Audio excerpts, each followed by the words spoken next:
ನಮಸ್ಕಾರ ವೀಕ್ಷಕರೇ, ಇವತ್ತು ಈ ವಿಡಿಯೋದಲ್ಲಿ ನಾನು ಸಹಾಯಕ ಪ್ರಾಧ್ಯಾಪಕರ ನೇಮಕಾತಿ ಏನಿದೆ ಅದು ಕನ್ನಡ ಎಕ್ಸಾಮ್ ಏನು ನಡೆಯುತ್ತಲ್ಲ ಆ ಎಕ್ಸಾಮ್ಗೆ ಸಂಬಂಧಪಟ್ಟ ಸಿಲೆಬಸ್ ಅಂದರೆ ಪಠ್ಯಕ್ರಮ, ಕನ್ನಡ ಸಬ್ಜೆಕ್ಟ್ನ ಪಠ್ಯಕ್ರಮದ ಬಗ್ಗೆ ಈ ವಿಡಿಯೋ ಮಾಡಿದ್ದೀನಿ. ಒಟ್ಟು 10 ಯೂನಿಟ್ಸ್ ಇವೆ ಅಂತ ಹೇಳ್ಬೋದು, ಘಟಕಗಳು ಅಥವಾ ಭಾಗಗಳಿವೆ. ಈಗ ಒಂದೊಂದರಲ್ಲಿ ನೋಡ್ಕೋತಾ, ಮೊದಲನೇ ಘಟಕದಲ್ಲಿ ಪ್ರಾಚೀನ ಕನ್ನಡ ಸಾಹಿತ್ಯ ಇದೆ. ಎರಡನೇದು ಮಧ್ಯಕಾಲೀನ ಕನ್ನಡ ಸಾಹಿತ್ಯ. ಮೂರನೇದು ಆಧುನಿಕ ಕನ್ನಡ ಸಾಹಿತ್ಯ ಕಾವ್ಯ. ಘಟಕ 4 ಆಧುನಿಕ ಕನ್ನಡ ಸಾಹಿತ್ಯ ಗದ್ಯ. ಐದನೇ ಘಟಕ ಭಾಷಾ ವಿಜ್ಞಾನ, ದ್ರಾವಿಡ ಭಾಷಾ ವಿಜ್ಞಾನ ಮತ್ತು ಕನ್ನಡ ಭಾಷಾ ಚರಿತ್ರೆ. ಘಟಕ 6 ಬಂದು ಛಂದಸ್ಸು ಮತ್ತು ಗ್ರಂಥ ಸಂಪಾದನೆ. ಘಟಕ 7 ಕಾವ್ಯ ಮೀಮಾಂಸೆ, ಭಾರತೀಯ, ಪಾಶ್ಚಾತ್ಯ ಮತ್ತು ಕನ್ನಡ ಮೀಮಾಂಸೆ. ಘಟಕ 8 ಜಾನಪದ ಅಧ್ಯಯನ. ಘಟಕ 9 ಕನ್ನಡ ಸಂಶೋಧನೆ, ಸಾಹಿತ್ಯ ವಿಮರ್ಶೆ ಮತ್ತು ಸಾಂಸ್ಕೃತಿಕ ಅಧ್ಯಯನ. ಘಟಕ 10 ಬಂತು ತೌಲನಿಕ ಮತ್ತು ಅನುವಾದ ಸಾಹಿತ್ಯ. ಈಗ ಒಂದೊಂದು ಘಟಕದಲ್ಲಿ ಮತ್ತೇನು ಇದೆ ಅಂತ ಡಿಟೇಲ್ ಆಗಿ ನೋಡೋಣ. ಮೊದಲನೇ ಘಟಕ ಬಂದು ಪ್ರಾಚೀನ ಕನ್ನಡ ಸಾಹಿತ್ಯ. ಇಲ್ಲಿ ನೋಡಿ, ಇದರಲ್ಲಿ ಶಾಸನ ಸಾಹಿತ್ಯ ಇದೆ. ಶಾಸನ ಸಾಹಿತ್ಯದಲ್ಲಿ ಹಲ್ಮಿಡಿ ಶಾಸನ, ಅಶೋಕನ ಶಾಸನ, ಬಾದಾಮಿ ಶಾಸನ, ತಮ್ಮಟಕಲ್ಲು ಮತ್ತು ಜೀನವಲ್ಲಭ ಶಾಸನಗಳ ಉಲ್ಲೇಖ ಇಲ್ಲಿ ಕೊಟ್ಟಿದ್ದಾರೆ. ಅಂದರೆ ಅದರ ಕುರಿತಾಗಿ ನೀವು ಅಧ್ಯಯನ ಮಾಡಿ, ಅಂದರೆ ಎಕ್ಸಾಮ್ಗೆ ಪ್ರಿಪೇರ್ ಆಗಿ. ಅದನ್ನು ಬಿಟ್ಟು ಪ್ರಾಚೀನ ಪೂರ್ವ ಸಾಹಿತ್ಯದಲ್ಲಿ ಕವಿಗಳು, ಅವರ ಕೃತಿಗಳು, ಅವರ ಮೂಲ, ಆ ಟೈಮ್ ಪೀರಿಯಡ್, ಆ ಯಾವ ಕಾಲದಲ್ಲಿ ಅವುಗಳ ರಚನೆಯಾಗಿದೆ ಮತ್ತು ಯಾವ ಪ್ರದೇಶದಲ್ಲಿ. ಇಲ್ಲಿ 2 ಕೃತಿಗಳನ್ನ ಅವ್ರು ಮೇಯ್ನಾಗಿ ಕೊಟ್ಟಿದ್ದಾರೆ, ಕವಿರಾಜ ಮಾರ್ಗ ಮತ್ತು ಒಡ್ಡಾರಾಧನೆ. ಇವು ಬಹು ದೊಡ್ಡ ಕೃತಿಗಳು. ಇದರ ಮೇಲೆ ಕ್ವಶನ್ ಬರೋದು ಸಾಮಾನ್ಯವಾಗಿ ಬರ್ತಾ ಇರುತ್ತೆ, ಪ್ರಿಪೇರ್ ಆಗಿ. ನೆಕ್ಸ್ಟ್ ಬರೋದು ಪ್ರಾಚೀನ ಕನ್ನಡ ಸಾಹಿತ್ಯ. ಇದರಲ್ಲಿ ಸಾಹಿತ್ಯದ ರೂಪಗಳು, ಪರಿಕಲ್ಪನೆಗಳು ಬರುತ್ತೆ ಮತ್ತು ಸಾಹಿತ್ಯ, ಧರ್ಮ, ರಾಜಾಶ್ರಯ ಬರುತ್ತೆ. ಇಲ್ಲಿ ನೋಡಿ, ರಾಜಾಶ್ರಯ ಅಂದರೆ ಯಾರ ರಾಜರ ಆಶ್ರಯದಲ್ಲಿ ಅಥವಾ ಆಸ್ಥಾನದಲ್ಲಿ ಅವರ ಪಿರಿಯಡ್ನಲ್ಲಿ ಆ ಕೃತಿಗಳ ರಚನೆಗಳಾಗಿವೆ, ಸಾಹಿತ್ಯದ ಆ ಕೃತಿಗಳು ರಚನೆಗಳಾಗಿವೆ. ಇಲ್ಲಿಯೂ ಕೂಡ ಮತ್ತು ಕವಿ ಇರ್ಬೋದು, ಅವರು ರಚಿಸಿದ ಕೃತಿಗಳು, ಕಾಲ, ದೇಶ, ರಾಜಾಶ್ರಯ. ಇಲ್ಲಿ ಕೆಲವು ಕವಿಗಳ ಹೆಸರುಗಳನ್ನ ಕೊಟ್ಟಿದ್ದಾರೆ. ಇವರೆಲ್ಲ ತುಂಬ ಫೇಮಸ್. ಪಂಪ, ಪೊನ್ನ, ಚಾವುಂಡರಾಯನ ಪುರಾಣ ಅಂತೇಳಿ ಅದು ಇದೆ ಎಲ್ಲರಿಗೂ ಗೊತ್ತೇ ಇರಬೇಕು. 1ನೇ ನಾಗವರ್ಮ, ರನ್ನ, ದಂತಿ ದುರ್ಗಸಿಂಹ. 2ನೇ ನಾಗವರ್ಮ, ನಾಗಚಂದ್ರ, ನಯಸೇನ, ಇನ್ನು ಇದರಲ್ಲಿ ಯಾರು ಕೊಟ್ಟಿದ್ದಾರೆ ನೋಡಿ ಕವಿಗಳ ಹೆಸರು, ಅವರುಗಳ ರಚಿಸಿದ ಕೃತಿಗಳು, ಯಾರ ಆಸ್ಥಾನದಲ್ಲಿದ್ದರು, ಯಾವ ಪಿರಿಯಡ್ನಲ್ಲಿ, ಟೈಮ್ ಪೀರಿಯಡ್ ಕೊಟ್ಟಿರ್ತಾರೆ ಆ ಪೀರಿಯಡು, ಮತ್ತು ಅದು ಯಾವ ರೀತಿಯ ಕೃತಿ, ಗದ್ಯ ಇರ್ಬೋದು, ಕವಿತೆ ಇರ್ಬೋದು, ಅದರಲ್ಲಿ ಪ್ರಕಾರಗಳಿರುತ್ತೆ, ಅದು ಯಾವ ಥರ, ಇದಿಷ್ಟು ನೋಡ್ಕೊಳ್ಳಿ. 2ನೇ ಘಟಕದಲ್ಲಿ ಮಧ್ಯಕಾಲೀನ ಕನ್ನಡ ಸಾಹಿತ್ಯ ಇದೆ. ಇಲ್ಲಿ ಕೂಡ ನೋಡಿ ಸಾಹಿತ್ಯ ಸ್ವರೂಪಗಳು ಕೊಟ್ಟಿದ್ದಾರೆ. ಇಲ್ಲಿ ನೋಡಿ ವಚನಗಳು ತುಂಬ ಮಹತ್ವದ ಸಾಹಿತ್ಯಗಳು. ಕನ್ನಡದಲ್ಲಿ ಹೇಳಬೇಕಂದ್ರೆ ವಚನಗಳು ತುಂಬ ಮಹತ್ವ ಪಡೆಯುತ್ತೆ. ವಚನಗಳಿದೆ, ರಗಳೆಗಳು, ಷಟ್ಪದಿ, ಸಾಂಗತ್ಯ, ತ್ರಿಪದಿ, ಕೀರ್ತನೆ, ಶತಕ, ಇವುಗಳೆಲ್ಲ ಅವ್ರು ಮೆನ್ಷನ್ ಮಾಡಿದ್ದಾರೆ. ಅಂದರೆ ಇವುಗಳನ್ನ ನೋಡ್ಕೊರಿ. ಅದನ್ನು ಬಿಟ್ಟು ಪರಿಕಲ್ಪನೆ ಕೊಟ್ಟಿದ್ದಾರೆ. ಮಧ್ಯಕಾಲೀನ ಸಾಹಿತ್ಯ ಮತ್ತು ಧರ್ಮ ಇಲ್ಲಿ ಇದೆ, ರಾಜಾಶ್ರಯ ಕೇಳಿದ್ದಾರೆ. ಹಾಗೆ ಕವಿಗಳು, ಕೃತಿಗಳು, ಅವರ ಟೈಮ್ ಪೀರಿಯಡ್, ಇಲ್ಲಿ ಹಲವಾರು ಕವಿಗಳ ಹೆಸರುಗಳನ್ನ ಕೊಟ್ಟಿದ್ದಾರೆ. ನೀವು ಏನು ಹೆಸರೆಲ್ಲ ಕೊಟ್ಟಿದ್ದಾರೆ ಅವರುಗಳ ರಚಿಸಿದ ಕೃತಿಗಳು ಏನಿವೆ, ಅದು ಕವಿತೆ ಇರ್ಬೋದು ಅಥವಾ ಗದ್ಯ ಇರ್ಬೋದು, ಯಾರ ಆಶ್ರಯದಲ್ಲಿ ರಚಿಸಿದರು, ಅದು ಯಾವ ಥರದ ಕೃತಿ ಮತ್ತು ಅದು ಟೈಮ್ ಪೀರಿಯಡ್, ಇದನ್ನೆಲ್ಲವನ್ನು ಕರೆಕ್ಟಾಗಿ ನೋಡ್ಕೊಂಡ್ಬಿಡಿ. ಯಾಕಂದರೆ ಇದ್ರ ಮೇಲೆ ಪ್ರಶ್ನೆಗಳು ಬರುವ ಸಾಧ್ಯತೆ ಇರುತ್ತೆ. ಇನ್ನು ಘಟಕ 3 ಆಧುನಿಕ ಕನ್ನಡ ಸಾಹಿತ್ಯ ಕಾವ್ಯ. ಇದರಲ್ಲಿ ನೋಡಿ ಹೊಸ ಕನ್ನಡ ಅಂದರೆ ಆಧುನಿಕ, ಹೊಸ ಇರ್ಬೋದು, ಈಗಿನ ಅಂದರೆ ರೀಸೆಂಟಾಗಿರೋ, ಹಳೇದಲ್ಲ. ಇದರಲ್ಲಿ ಅದರ ಹಿನ್ನೆಲೆ ಏನಿದೆ, ಪ್ರೇರಣೆ, ಪ್ರಭಾವಗಳು. ಆಮೇಲೆ ಇಲ್ಲಿ ನವೋದಯ ಇರುತ್ತೆ ನೋಡಿ, ಇಲ್ಲಿ ತುಂಬ ಇಂಪಾರ್ಟೆಂಟ್. ಯಾಕಂದರೆ ಪ್ರಗತಿಶೀಲ ಸಾಹಿತಿಗಳಿರ್ತಾರೆ, ನವ್ಯ ಸಾಹಿತಿಗಳು, ದಲಿತ ಬಂಡ, ಹೀಗೆ ಹಲವಾರು ವಿಧಗಳಿವೆ. ಅವರು ಯಾರು, ಅವರ ಕೃತಿಗಳು, ಅದು ಯಾವ ವಿಧದಲ್ಲಿ ಬರುತ್ತೆ, ಇದನ್ನೆಲ್ಲ ನೋಡ್ಕೋಬೇಕು. ಆಮೇಲೆ ಕಾವ್ಯ ಪ್ರಕಾರಗಳಿರುತ್ತಲ್ಲ, ಇದು ತುಂಬ ಇಂಪಾರ್ಟೆಂಟ್. ಈಗ ಈ ಹಳೆಯ ಇತಿಹಾಸದ ಸಾಹಿತ್ಯದ ಪ್ರಕಾರಗಳು ಬೇರೆ, ಈಗ ಮತ್ತೆ ಅದರಲ್ಲಿ ಬೇರೆ ಬೇರೆ ಪ್ರಕಾರಗಳು ಬರುತ್ತೆ. ಆಮೇಲೆ ಇಲ್ಲಿ ಪರಿಕಲ್ಪನೆಗಳಂತಾರೆ, ನಾಡು ನುಡಿ ಇರ್ಬೋದು, ಪ್ರಕೃತಿ ದರ್ಶನ, ಹೀಗೆ ಹಲವಾರು ಅವ್ರು ಏನೇನು ಕೊಟ್ಟಿದ್ದಾರೆ ಅವನ್ನೆಲ್ಲ ನೋಡ್ಕೊಂಡು. ಆಮೇಲೆ ಕವಿಗಳು, ಸಾಹಿತಿಗಳ ಹೆಸರುಗಳು, ಅವರ ರಚನೆಗಳು ತುಂಬ ಇಂಪಾರ್ಟೆಂಟ್ ಇದೆ. ಎಸ್ಪೆಷಲಿ ಇಲ್ಲಿ ಏನು ಮೆನ್ಷನ್ ಮಾಡ್ತಾ ಇದ್ದಾರೆ ಆ ಕವಿಗಳ ಬಗ್ಗೆ, ಅವರ ರಚನೆಗಳ ಬಗ್ಗೆ ತಿಳ್ಕೊಬೇಕು. ಆಮೇಲೆ ಅವ್ರಿಗೆ ಕೆಳಗಡೆ 3.6 ಭಾರತೀಯ ಮತ್ತು ಪಾಶ್ಚಾತ್ಯ ತಾತ್ವಿಕ ಚಿಂತನೆಗಳು ಅಂತಾರೆ. ಅದರಲ್ಲಿ ಏನಿದೆ, ಅಕಾರ್ಡಿಂಗ್ ಟು ಅವ್ರು ಏನೇನು ಕೊಟ್ಟಿದ್ದಾರೆ ಅವು ಹಲವಾರು ಇರುತ್ತೆ. ಆದರೆ ನಾವು ಹೊರಗ್ಲಿಂತ್ರ ನೋಡೋ ಬದಲು ಸಿಲೆಬಸ್ನಲ್ಲಿ ಏನು ಕೊಟ್ಟಿದ್ದಾರೆ ಅದನ್ನಷ್ಟೇ ನೋಡಿ ಪ್ರಿಪೇರ್ ಆಗಬೇಕು. ಇನ್ನು ಇದೇನಿತ್ತು ನೋಡಿ, ಆಧುನಿಕ ಕನ್ನಡ ಸಾಹಿತ್ಯ, ಇದು ಕಾವ್ಯ ಭಾಗ, ಕಾವ್ಯ ಭಾಗ ಆಗಿತ್ತು. ಈಗ ನೋಡಿ ಘಟಕ 4ರಲ್ಲಿ ಆಧುನಿಕ ಕನ್ನಡ ಸಾಹಿತ್ಯ ಗದ್ಯ ಭಾಗದಲ್ಲಿದೆ. ಇಲ್ಲಿ ನೋಡಿ ಸಾಹಿತ್ಯದ ಪ್ರಕಾರಗಳನ್ನ ಕೊಟ್ಟಿದ್ದಾರೆ. ಇಲ್ಲಿ ನೋಡಿ ಕತೆ, ಕಾದಂಬರಿ, ನಾಟಕ, ಜೀವನ ಚರಿತ್ರೆ, ಆತ್ಮಕಥೆ, ಹೀಗೆ ಬರುತ್ತೆ. ಅದಕ್ಕೆ ಯಾರು ರಚಿಸ್ತಾ ಇದ್ದಾರೆ, ಸಾಹಿತಿ ಯಾರು, ಲೇಖಕರು ಯಾರು, ಅವರ ರಚಿಸಿದ ಕೃತಿ ಯಾವುದು, ಅದು ಏನು, ಅದು ನಾಟಕ, ಅದು ಕತೆ, ಕಾದಂಬರಿ, ಈ ಥರದಲ್ಲಿ ಕ್ವಶನ್ ಕೇಳೋ ಸಾಧ್ಯತೆ ಇರುತ್ತೆ.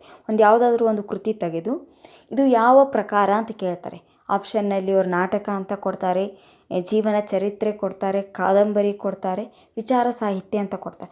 ಈ ಥರ ಬರೋ ಸಾಧ್ಯತೆಗಳಿರೋದ್ರಿಂದ ಅದು ಎಸ್ಪೆಷಲಿ ಇಲ್ಲಿ ಏನು ಲೇಖಕರ ಹೆಸರುಗಳನ್ನ ಕೊಟ್ಟಿದ್ದಾರೆ ಅವರುಗಳನ್ನ ಚೆನ್ನಾಗಿ ನೋಡ್ಕೊಂಡ್ಬಿಡಿ ನೀವು. ಇನ್ನು 5ನೇ ಘಟಕ ಬಂದು ಭಾಷಾ ವಿಜ್ಞಾನ, ದ್ರಾವಿಡ ಭಾಷಾ ವಿಜ್ಞಾನ ಮತ್ತು ಕನ್ನಡ ಭಾಷಾ ಚರಿತ್ರೆ ಇದೆ. ಇದು ಸಂಪೂರ್ಣವಾಗಿ ಭಾಷಾ ವಿಜ್ಞಾನ. ಅದರಲ್ಲಿಯೂ ದ್ರಾವಿಡ ಭಾಷೆ ಅಂದರೆ ನಮ್ಮ ಕನ್ನಡ ಬರೋದು ದ್ರಾವಿಡ ಸೈಡ್ನಲ್ಲಿ ಬರುತ್ತಲ್ಲ, ದ್ರಾವಿಡ ಭಾಷೆಯ ವಿಜ್ಞಾನ ಮತ್ತು ಕನ್ನಡ ಭಾಷೆ, ಅದರ ಚರಿತ್ರೆ, ಅದರ ಹಿನ್ನೆಲೆ, ಅದರ ಉಗಮ, ಅಲ್ಲಿಂದ ಅದರ ಬದಲಾವಣೆಗಳು, ಅದು ಯಾವ ರೀತಿಯಲ್ಲಿ ಬದಲಾವಣೆಗಳಾದವು, ಆಮೇಲೆ ಗ್ರಾಮರ್ನಲ್ಲಿ ಆಗಿರೋ ಗ್ರಾಮರ್ಗೆ ಈಗಿರೋ ವ್ಯತ್ಯಾಸಗಳಾಗಿ ಏನಾಗಿವೆ, ಸ್ವರೂಪಗಳು, ರಚನೆಗಳು, ಹೀಗೆ ಹಲವಾರು ಕೊಟ್ಟಿದ್ದಾರೆ. ಅಕಾರ್ಡಿಂಗ್ ಟು ಸಿಲೆಬಸ್ ಓದಬೇಕು, ಅದೇ ಇಂಪಾರ್ಟೆಂಟ್. ಇಲ್ಲಿ ನೋಡಿ ಕನ್ನಡ ಭಾಷಾ ಚರಿತ್ರೆ ಅಂತ ಬಂದಾಗ ಉಗಮ ಇದೆ, ವಿಕಾಸ ಇದೆ, ಪ್ರಾಚೀನತೆ ಇದೆ. ಇದರಲ್ಲಿ ಕೂಡ ಧ್ವನಿಮ, ಆಕೃತಿಮ ಇದೆ ಮತ್ತು ವಿಭಕ್ತಿಗಳು, ಸ್ವರೂಪ, ವಿಭಕ್ತಿ ಪ್ರತ್ಯಯಗಳ ಬಗ್ಗೆ ಇದೆ. ಆಮೇಲೆ ಗ್ರಾಮರ್ ಇದೆಯಲ್ಲ, ಗ್ರಾಮರ್ ಇದೆ, ಸರ್ವನಾಮ, ಕ್ರಿಯಾಪದ, ಸಮಾಸ, ತುಂಬ ಗ್ರಾಮರು ಕನ್ನಡ ಭಾಷೆಗೆ ಸಂಬಂಧಪಟ್ಟಿರೋದು. ಇದರಲ್ಲಿ ಗ್ರಾಮರ್ನ ಚೆನ್ನಾಗಿ ನೋಡ್ಕೊಂಬೇಡಿ. ಆಮೇಲೆ ಈ ಭಾಷಾ ಉಗಮ ಇರುತ್ತಲ್ಲ, ಕನ್ನಡ ಭಾಷಾ ಉಗಮ, ಇದು ಯಾವುದರಲ್ಲಿ ಬರುತ್ತೆ ಅಂದರೆ ಇದು ದ್ರಾವಿಡದಲ್ಲಿ ಬರುತ್ತಲ್ಲ, ಆ ಥರ. ಇನ್ನು 5ನೇ ಘಟಕ 6ನೇ ಘಟಕ ಛಂದಸ್ಸು ಮತ್ತು ಗ್ರಂಥ ಸಂಪಾದನೆ. ಛಂದಸ್ಸು ಕನ್ನಡ ಗ್ರಾಮರ್ ಅಥವಾ ಕನ್ನಡ ವ್ಯಾಕರಣದಲ್ಲಿ ತುಂಬ ದೊಡ್ಡ ಭಾಗ ಆಗುತ್ತೆ. ಈ ಛಂದಸ್ಸಿನ ಉಗಮ, ಅದರ ರಚನೆಗಳು, ಮಾತ್ರ ಛಂದಸ್ಸು, ಅಂಶ ಛಂದಸ್ಸು, ಅದರ ವಿಧಗಳು ಏನಿವೆ, ಅವುಗಳು ಯಾವ ಆಧಾರ ಮೇಲೆ ನಾವು ಇದನ್ನು ಮಾಡ್ತೀವಿ. ಇಲ್ಲಿ ರಗಳೆಗಳು ಬರುತ್ತೆ, ಛಂದಸ್ಸಿನ ಪ್ರಕಾರಗಳು, ಅವುಗಳ ಆಧಾರಗಳು, ಅವಕ್ಕೆ ನೀವು ಒಂದೊಂದು ಎಕ್ಸಾಂಪಲ್ಗಳಿರುತ್ತಲ್ಲ, ಎಕ್ಸಾಮ್ಗಳನ್ನ ಪ್ರಾಕ್ಟೀಸ್ ಮಾಡಿ. ಕೆಲವೊಮ್ಮೆ ಅವ್ರು ಕೊಟ್ಟು ಇದು ಯಾವ ಪ್ರಕಾರ ಆಗುತ್ತೆ, ಇದು ಛಂದಸ್ಸು ಆಗುತ್ತಾ, ರಗಳೆ ಆಗುತ್ತಾ, ಅಥವಾ ಛಂದಸ್ಸಿನಲ್ಲಿ ಬೇರೆ ಬೇರೆ ಕೊಟ್ಟು ಅದನ್ನು ಛಂದಸ್ಸು ಹಾಕಿ ಕ್ಯಾಲ್ಕುಲೇಟ್ ಮಾಡ್ತಾರಲ್ಲ, ಅದನ್ನು ನೋಡ್ಕೊಂಡ್ಬಿಡಿ. ಆಮೇಲೆ ಗ್ರಂಥ ಸಂಪಾದನೆ, ಇದು ತುಂಬ ಮಹತ್ವದ್ದು. ಸಾಹಿತ್ಯದ ಕ್ಷೇತ್ರದಲ್ಲಿ ಗ್ರಂಥ ಸಂಪಾದನೆ ತುಂಬ ಮಹತ್ವದ್ದು. ಇಲ್ಲಿ ಪ್ರಮುಖ ಗ್ರಂಥ ಸಂಪಾದನಾಕಾರರು ಅಂತ ಇದ್ದಾರಲ್ಲ, ಅವ್ನು ನೋಡ್ಕೊಂಡ್ಬಿಡಿ. ಅವು ಹೆಸರುಗಳನ್ನ ಕೊಟ್ಟಿದ್ದಾರೆ, ಅವ್ರ ಬಗ್ಗೆ ಸ್ವಲ್ಪ ಮಾಹಿತಿಗಳು, ಅದನ್ನೆಲ್ಲ ನೋಡ್ಕೊಂಡ್ಬಿಡಿ. ಯಾಕಂದರೆ ಅವ್ರು ಕೊಟ್ಟಿರೋ ಹೆಸರುಗಳ ಬಗ್ಗೆ ನೀವು ಸರಿಯಾಗಿ ಪ್ರಿಪೇರ್ ಆಗಿ ಹೋಗಿ. ಇದ್ರ ಬಿಟ್ಟು ಹೊರಗೆ ಕೇಳೋ ಸಾಧ್ಯತೆ ಕಡಿಮೆ. ಆದ್ದರಿಂದ ಕೊಟ್ಟಿರೋ ಹೆಸರುಗಳು, ಸಾಹಿತಿಗಳು, ಕವಿತೆ ಯಾರು ರಚಿಸಿದ್ದಾರೆ ಅವ್ರುಗಳನ್ನೆಲ್ಲ ಪ್ರಿಪೇರ್ ಆಗಿಬಿಡಿ. ಇನ್ನು 7ನೇ ಘಟಕ ಕಾವ್ಯ ಮೀಮಾಂಸೆ, ಭಾರತೀಯ, ಪಾಶ್ಚಾತ್ಯ ಮತ್ತು ಕನ್ನಡ ಮೀಮಾಂಸೆ. ಕಾವ್ಯ ಮೀಮಾಂಸೆಯಲ್ಲಿ ಕನ್ನಡ ಭಾಷೆಯಲ್ಲಿ ಏನಿದೆ ಅಲ್ಲ ಅದು, ಮತ್ತು ಭಾರತದ ಕಾವ್ಯ ಮೀಮಾಂಸೆ ಅಥವಾ ಪಾಶ್ಚಾತ್ಯ ಅಂದರೆ ಔಟ್ ಆಫ್ ಇಂಡಿಯಾ. ಭಾರತದ ಕಾವ್ಯ ಮೀಮಾಂಸೆ, ಅದರಲ್ಲಿ ಏನು ಪರಿಕಲ್ಪನೆಗಳಿವೆ, ಲಕ್ಷಣಗಳಿವೆ, ಸ್ವರೂಪಗಳಿವೆ, ಬೇರೆ ಬೇರೆಯಲ್ಲಿ ಏನೇನಿವೆ, ಅಂದರೆ ನಮ್ಮ ಇಡೀ ಭಾರತದಲ್ಲಿ ಯಾವ ಥರದಲ್ಲಿದೆ. ಆಮೇಲೆ ಹೊರಗಡೆ ಭಾರತವನ್ನು ಬಿಟ್ಟು ಬೇರೆ ದೇಶದಲ್ಲಿ ಅದರ ಸ್ವರೂಪ ಇರ್ಬೋದು, ಅದರ ಲಕ್ಷಣಗಳಿರ್ಬೋದು, ಅದರ ಹಿನ್ನೆಲೆ, ಆಮೇಲೆ ಪ್ರಮುಖ ಕಾವ್ಯ ಮೀಮಾಂಸಕರ ಹೆಸರುಗಳನ್ನ ನೋಡ್ಕೊರಿ. ಆಮೇಲೆ ಕನ್ನಡ ಬಂದಾಗೂ ಕೂಡ ಅದರ ಸ್ವರೂಪ, ಹಿನ್ನೆಲೆ, ಪರಿಕಲ್ಪನೆ ಇವನ್ನೆಲ್ಲ ನೋಡ್ಕೋಬೇಕು. ಅದ್ರ ಜೊತೆಗೆ ಏನಂತ ಅಂದರೆ ಕಾವ್ಯ ಮೀಮಾಂಸಾಗಾರರು ಯಾರ್ಯಾರಿದ್ದಾರೆ, ಕನ್ನಡದಲ್ಲಿ ಯಾರು, ಭಾರತದಲ್ಲಿ ಯಾರು, ಪಾಶ್ಚಾತ್ಯದಲ್ಲಿ ಯಾರು, ಅವರುಗಳ ಹೆಸರುಗಳು ಇಲ್ಲಿ ಕೆಲವೊಂದು ಮೆನ್ಷನ್ ಮಾಡಿದ್ದಾರೆ. ಅವ್ರ ಬಗ್ಗೆ ಮಾಹಿತಿ ತಿಳ್ಕೊಂಡು ಹೋಗಿರಿ. ಅವರ ಏನು ರಚನೆ ಇದೆ, ಏನು ಎದಕ್ಕೆ ಫೇಮಸ್ ಅವರು, ಈ ಥರ. ಈಗ ಘಟಕ 8 ಜಾನಪದ ಅಧ್ಯಯನ. ಜಾನಪದ ಒಂದು ಸಾಹಿತ್ಯದ ಪ್ರಮುಖ ಆಧಾರ. ಅದರ ಜಾನಪದದ ಪರಿಕಲ್ಪನೆ ಕೇಳಿದ್ದಾರೆ, ಅದರ ಇತಿಹಾಸ ಕೇಳಿದ್ದಾರೆ, ಸಿದ್ಧಾಂತಗಳು ಇವೆ. ಆಮೇಲೆ ಕ್ಷೇತ್ರ ಕಾರ್ಯ ಪರಿಕಲ್ಪನೆಗಳು ಅಂತ ಕಾನ್ಸೆಪ್ಟ್ ಇದೆ. ಜನಪದದ ಪ್ರಕಾರಗಳು, ಇಲ್ಲಿ ನೋಡಿ ಜನಪದ ಸಾಹಿತ್ಯದಲ್ಲಿ ಮತ್ತೆ ಪ್ರಕಾರಗಳು ಬರುತ್ತೆ. ಅಲ್ಲಿ ಮಹಾಕಾವ್ಯಗಳು ಅಂತ ಕೊಟ್ಟಿದ್ದಾರೆ, ಕೆಲವೊಂದು ಕಾವ್ಯಗಳನ್ನು ಕೊಟ್ಟಿದ್ದಾರೆ. ಅದನ್ನು ಬಿಟ್ಟು ಗಾದೆಗಳಿರ್ಬೋದು, ಲಾವಣಿ ಇರ್ಬೋದು, ಒಗಟುಗಳಿರ್ಬೋದು, ಆಮೇಲೆ ಕಥನಗಳು, ಗೀತೆಗಳು ಜನಪದ ಸಾಹಿತ್ಯದಲ್ಲಿ ಏನು ಬರುತ್ತೆ ಇಲ್ಲ. ಆಮೇಲೆ ಪ್ರದರ್ಶನ ಕಲೆಗಳು, ಅಂದರೆ ಹಿಂದಿಲಿಂತ್ರ ನಮ್ಮ ಹಿರಿಯರಿಂದ ನಾವು ಬಳುವಳಿಯಾಗಿ ಏನು ಬಂದಿದೆಯಲ್ಲ ಅದನ್ನಿರ್ಬೋದು. ಅದರಲ್ಲಿ ನೋಡಿ ಯಕ್ಷಗಾನ, ಬಯಲಾಟ, ಸಣ್ಣಾಟ, ದೊಡ್ಡಾಟ, ಕೃಷ್ಣ ಪಾರಿಜಾತ, ಗೊರವರ ಕುಣಿತ, ಇವು ತುಂಬ ಇವೆ. ಡೊಳ್ಳು ಕುಣಿತ, ಇವನ್ನೆಲ್ಲ ಅದರ ಲಕ್ಷಣಗಳು. ಈಗ ನೋಡಿ ಯಕ್ಷಗಾನ ಅಂದರೆ ಹೇಗಿರುತ್ತೆ, ಅವರು ಒಂದು ಸಂದರ್ಭವನ್ನು ಕೊಟ್ಟು ಇದು ಯಾವುದಕ್ಕೆ ಸೇರುತ್ತೆ ಅಂತ ಕೇಳಿ ಅದನ್ನು ನೀವು ಸರಿಯಾಗಿ ಹೇಳಬೇಕು. ಆಮೇಲೆ ಇವರು ಒಂದು ಗಾದೆ ಮಾತು ಕೊಟ್ಟು ಮೇಲೆ ಒಂದು ಗಾದೆ ಮಾತಿರುತ್ತೆ, ಇದು ಏನಾಗುತ್ತೆ ಅಂತ ಕೆಳಗಡೆ ಗಾದೆ ಮಾತು, ನುಡಿಗಟ್ಟು, ಹೀಗೆ ಒಗಟು ಹಿಂಗೆ ಕೊಟ್ಟಿರ್ತಾರೆ. ಅದನ್ನು ನೀವು ಕರೆಕ್ಟಾಗಿ, ಅದಕ್ಕೆ ಹೇಳೋದು ಗಾದೆ ಮಾತಿಗೂ ಒಗಟಿಗೂ ನುಡಿಗಟ್ಟಿಗೂ ಬೇರೆ ಬೇರೆ ವ್ಯತ್ಯಾಸಗಳಿರುತ್ತೆ, ಅದನ್ನು ಚೆನ್ನಾಗಿ ನೋಡ್ಕೋಬೇಕು.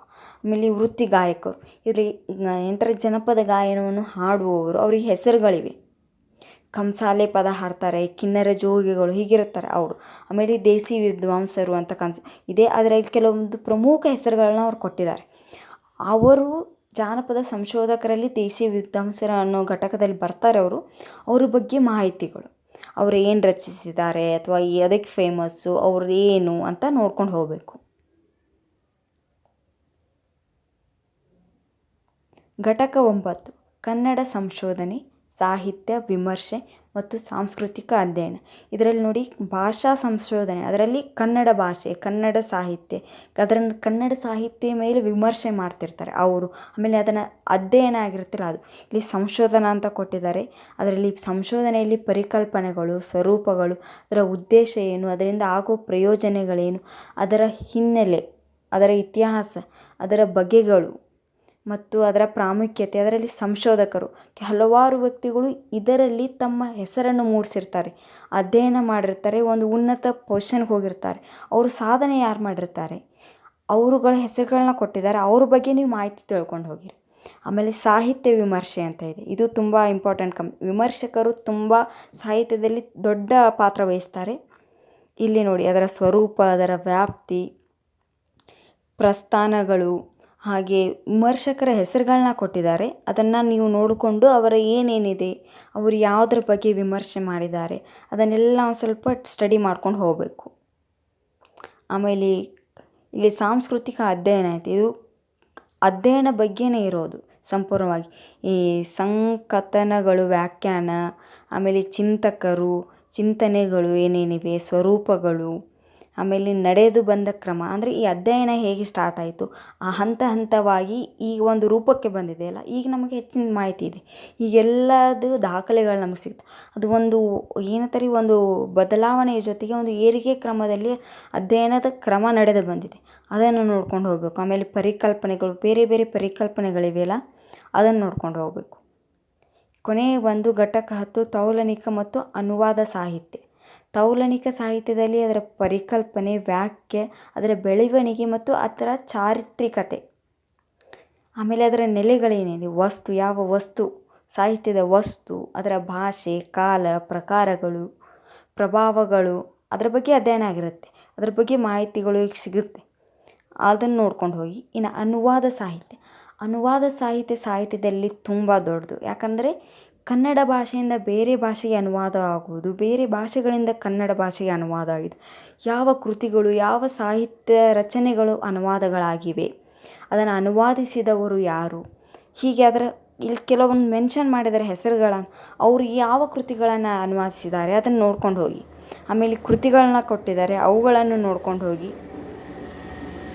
ಇನ್ನೊಂದು ಹೇಳಬೇಕಂದ್ರೆ, ಯಾವುದೇ ಪೇಪರ್ಗೆ ಪ್ರಿಪೇರ್ ಆಗಬೇಕಂದ್ರೆ ಸಿಲೆಬಸ್ನ ನಾವು ಮುಂದೆ ಇಟ್ಕೊಂಡೇ ಪ್ರಿಪೇರ್ ಆಗಬೇಕು.